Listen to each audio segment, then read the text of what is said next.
nyo pa alam kung ano ang silbi ng mga buhay na dala nyo ngayon? Ngayon din sa mga oras na ito, ipinapaalam sa inyo ng Espiritu ng Diyos para sa Diyos sa mga buhay niya.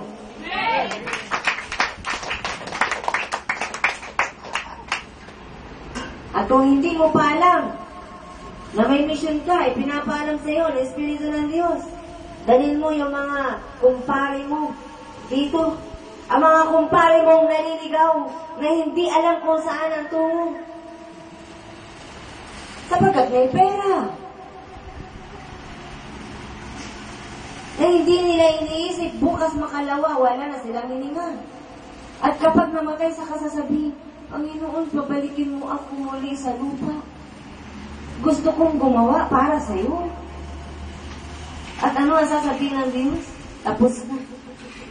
Wala ka nang magagawa pa. Minsan pinalaya kita sa lupa, subalit pinaliwala mo ang dapat mong ginawa. Amen. Pinalaya. Bakit sinabing pinalaya? Kayo ang bahalang magdesisyon para sa buhay ninyo. Ganyan kamahal ng Diyos ang tao. Subalit sa huli, nandun pa rin ang pag-ibig ng Diyos. Na anak, ang pagiging malaya mo ay para sa akin. Ipinaalam ko yan sapagkat nandyan ang salita ko. Subalit binaliwala mo. Minsan nga narinig mo pa ang tinig ko. Subalit sinaran mo ang tenga mo.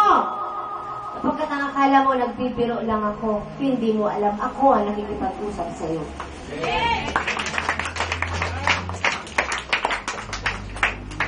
Huwag nang mag-isip. Sa 2, 3, 4, 5, 6, 7, 8, 9, 10. Ganyan ang tao.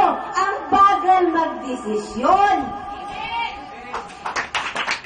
Aanin pa ang damo kung patay na ang kabayo. Amen. Amen. Kaya ngayon ang pagsisisi.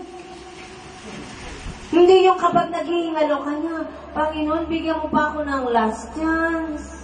Kawawa naman yung mga anak ko, pero nung malakas ka, sinira mo ang templo. Ang bisyo mo, ayaw mo tanggalin sa nguso mo. Ganyan katigas ang ulo ng tao. Hindi niya alam kung paano ang ginawang paghihirap ni Jesus bago siya malagutan ng hininga sa krus. Hindi siya iniakyat lang doon at ipinako kaagad. Pinahirapan pa siya, binugbog. Pinadyakan. Hinagupit. Pinainom pa siya ng suka at atdong mapait. Ikaw kaya ang painumin ng ganun?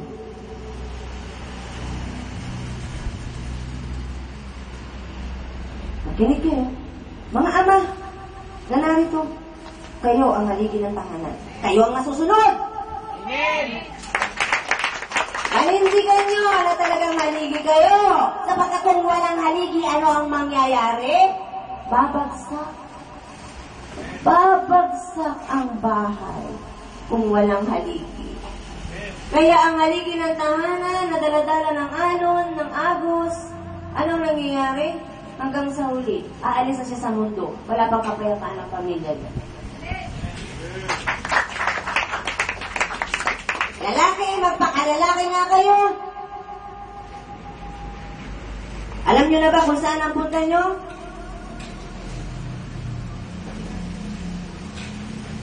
Si Eva nagkasala. Nadala si Adan. Yun ba ang lalaki? Pero hindi ibig sabihin lalaki ka. Ikaw ang masusunod. Sapagkat ikaw ang bumibili ng pambili ng sigarilyo mo. Pag nagkasakit ka, makakapagbigay ka pa ba ng pambili ng gamot mo? O aasa ka rin sa asawa mo? Purihin ang Diyos.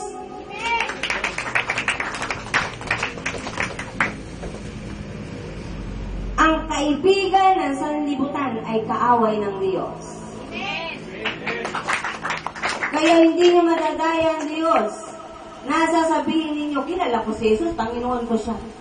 Paano ko sabihin ng Diyos? Paano yung pinapasok mo sa bibig mo? Sinusunog mo ang templo ko.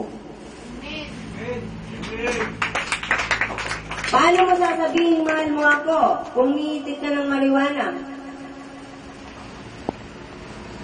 Masarap ba?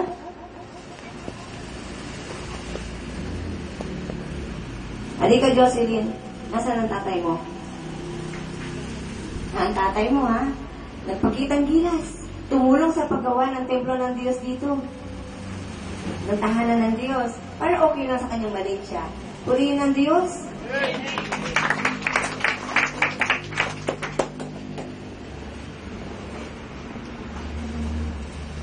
Ganun pa man, matutuwa ang Diyos. Pero pagkaingatan ninyo, na ang titingnan nyo lamang ay ang mabubuting yung gawa. Pagkat hindi kayo maililigtas sa mabubuting gawa nyo. Kailangan kayong kumilos, dalhin nyo ang puso nyo, at isabuhay nyo ang sinasabi ng Diyos.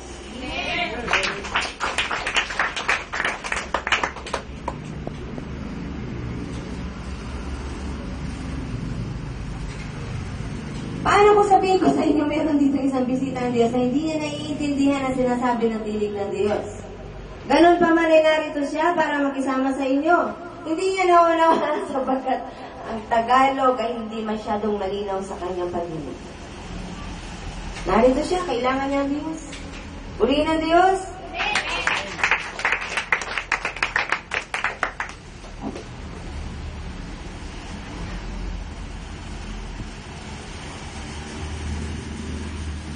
Naniniwala ka ba sa sunod na buwan, makakaalis ka na?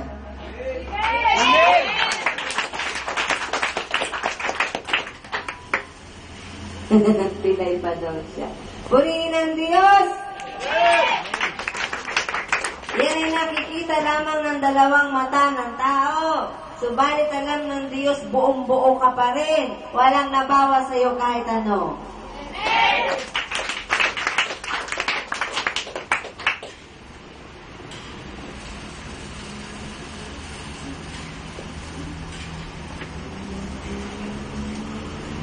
Makitaas nga ang kamay na nag-aalinlangan pa na ang Diyos nga yung nagsasalita. Pakitaas ang kamay na nag-aalinlangan. Taas lang po. Mabuti ang Diyos. Pakitaas na ng kamay na nag-aalinlangan pa na yung nakikipag-usap sa inyo ay ang Espiritu ng Diyos. Kasi po, pag hindi kayo tumaas, lagot kayo. Sige po, taas na ng kamay ng medyo nag-aalinlangan pa. Hindi naman talaga, medyo lang. Sige po, wag po kayo tumingin sapagkat magtitibay na yung mga yan. Wala pong tataas dyan. Sa mga bago po, yung medyo nag-aalinlangan lang, na yung kausap nila ay Espiritu ng Diyos.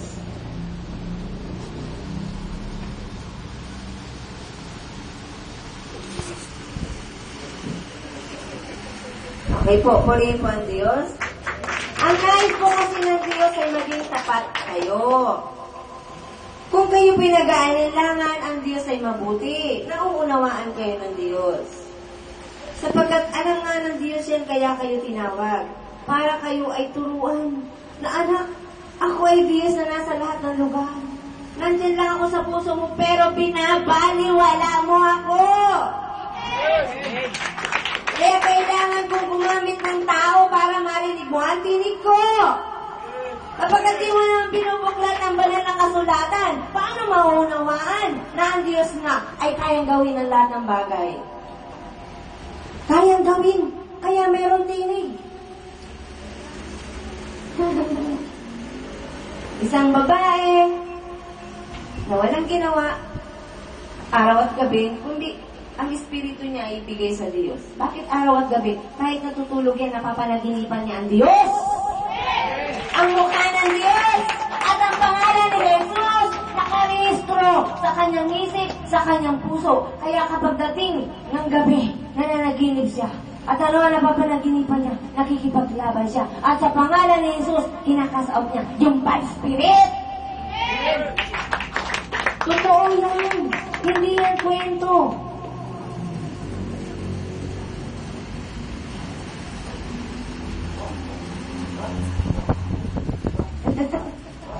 Purihin ng Diyos.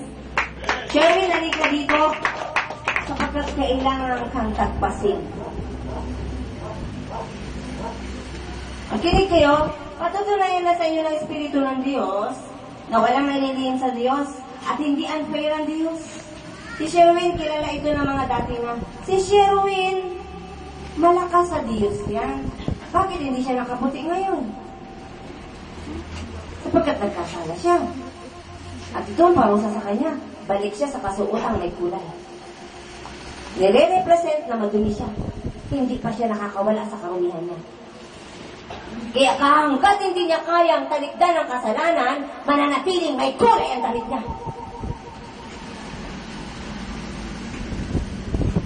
Di ba ang Diyos ay mapagpatawad? Subalit tinanggap mo ang Espiritu ng Diyos at pinagkatiwalaan ka ng Diyos na manguna. Ito ba ang ipapakita mo sa mahihina? Kung ikaw na malakas na ay ganyan pa, paano pa sila?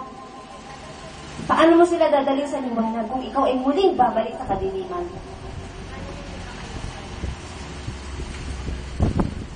Makinig kayo, sa mga bagong dating, mahiwaga ang gawain dito.